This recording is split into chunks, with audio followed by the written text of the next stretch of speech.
everybody, and welcome to HawkeyeFX with your host Marcus Toombs on the 21st of August 2017, and this is my weekly review. Now, if you're with me last week, and this is the week here, you will see that there were two plays that I was specifically looking for, and that was yen weakness when it turns down from overbought territory, and dollar weakness when this does turn down again from overbought territory.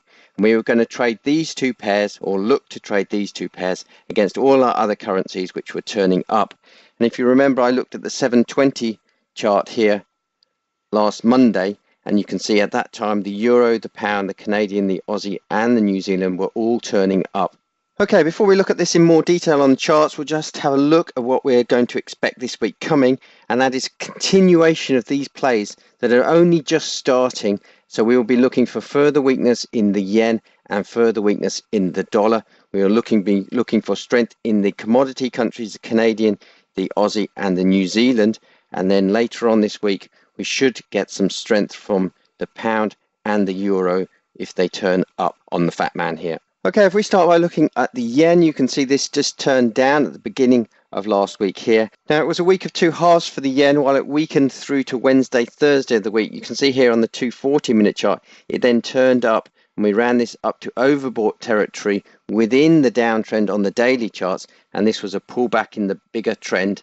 If we look at that here on the charts, you can see from the beginning of last week here, the yen weakened significantly against all of the six currency pairs as we highlighted here through to Wednesday, Thursday in the week, and this made decent pip movement for this time of year.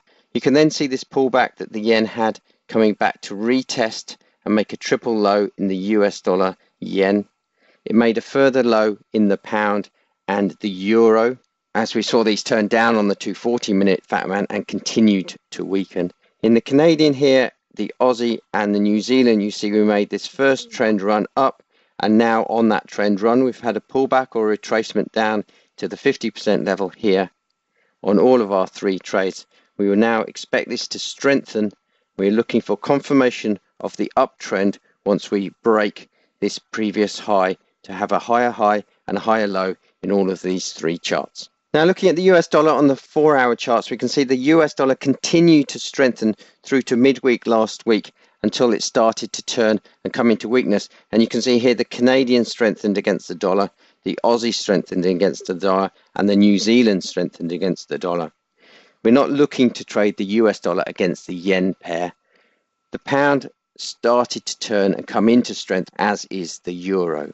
Looking at the calendar for this coming week, we can see there's not much data to be released. The standout items are core retail sales from Canada on Tuesday, new home sales from the US on Wednesday, GDP reading from the pound on Thursday, although this is the second reading, we shouldn't expect a big variance, and on Friday we have core durable goods out of the USA. Now, as with this time of year, these news releases can have exaggerated pip movement, as we saw last week. Now, do also look out for the Jackson Hole Symposium, which is on the Thursday and Friday and Saturday of this week.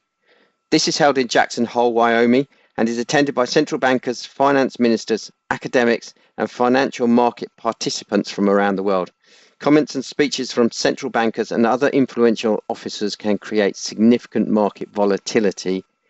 And the speeches to really watch out for is Fed Chair Yellen on the Friday and also President Draghi on Friday.